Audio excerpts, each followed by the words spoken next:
Goeiemôre vriende en baie welkom by ons oordenkings op hierdie Vrydagoggend. Ons is besig met Lukas 4 en hier kom Jesus in Nasaret aan waar hy groot geword het en hy preek dan daar en hoor die reaksie en aanvanklik, luister die genade van God en dan draai die reaksie wanneer Jesus hulle eintlik aanvat oor hulle ongeloof, oor die feit dat God se genade beteken eintlik dat God se genade gaan nou na ander mense toe buite hulle raamwerk. Kom ons lees, dan hoor jy dit. Lukas 4 vanaf vers 16. Toe Jesus in Nasaret kom waar hy groot geword het, het hy op die Sabbatdag na die sinagoge gegaan soos sy gewoonte was. Toe hy opstaan om voor te lees, is die boekrol van die profeet Jesaja vir hom aangegee. En hy het dit oopgerol en die plek gevind waar geskryf staan: Die Gees van die Here is op my, omdat hy my gesalf het om die goeie boodskap aan arme mense te verkondig. Hy het my gestuur om vir gevangenes aan te kondig dat hulle vrygelaat sal word, en vir blindes dat hulle weer sal sien, om onderdruktes te bevry, en om die genadejaar van die Here aan te kondig. Hierna het Jesus die boekrol opgerol en dit aan die amptenaar teruggegee en gaan sit. Almal in die sinagoge se oë was stip op hom gerig. Toe het hy met hulle begin praat: Hierdie gedeelte uit die skrif is vandag vervul terwyl julle daarna geluister het. Almal het hulle instemming met hom betuig en was verwonderd oor die woorde vol genade wat uit sy mond gevloei het. En hulle het gesê: Is hy dan nie die seun van Josef nie? Toe sê Jesus vir hulle: Julle sal seker die spreekwoord aan my wil voorhou: Geneesheer, genees jouself. Ons het gehoor wat alles in Kapernaum gebeur het. Doen daardie dinge nou ook hier in jou tuisdorp. En hy het gesê: Amen, ek sê vir julle, geen profeet is welkom in sy tuisdorp nie. Wat ek vir julle sê, is die waarheid. In Elia se tyd, toe die hemel vir 3 jaar en 6 maande gesluit gebly en 'n groot hongersnood in die land geheers het, was daar baie weduwees in Israel.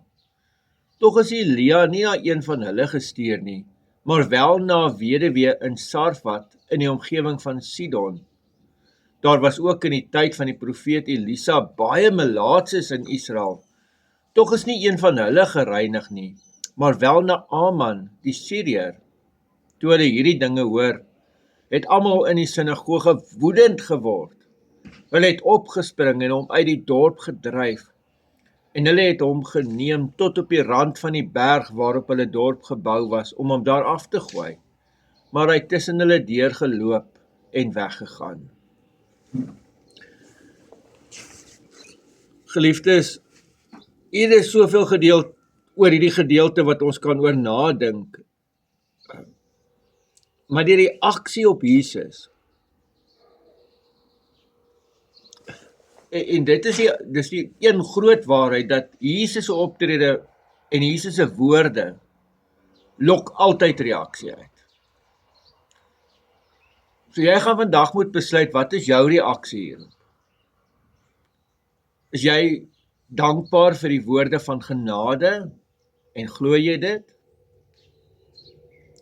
Of is jy ook woedend omdat hierdie genade nie vir jou gehou kan word nie en net vir jou groepie nie, maar God deel hierdie genade vir almal uit. Hierdie genade is letterlik vir almal beskikbaar. Ook vir die heidene en vir die Romeine wat hierdie Jode so gehaat het. Daar's vir hulle ook genade. Die genadejaar word vir hulle ook aangekondig. En dan hierdie waarheid dat buite Israel kom daar ook verlossing. So God werk nie op ons planne nie. Ons kan God nie in boksies kom indruk en God se verlossingsplan in ons boksies en raamwerke inpas nie. God pas nie daarin nie. God werk buite dit om. God werk soos hy wil werk.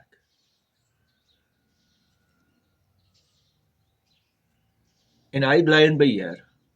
Jesus het gekom om te sterf vir ons, maar nie so nie. Nie dat hulle hom van die berg afgooi nie, en daarom loop hy doodgewoon weer weg, en hy gaan weg. Want God is in beheer. Hy sal dit doen op sy tyd, nie op ons maniere nie. Amen.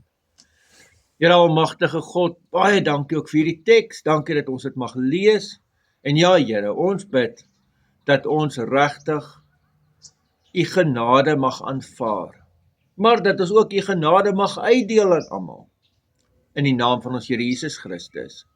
Amen. Vriende, mag jy 'n baie mooi en 'n baie geseënde dag hê. Totsiens.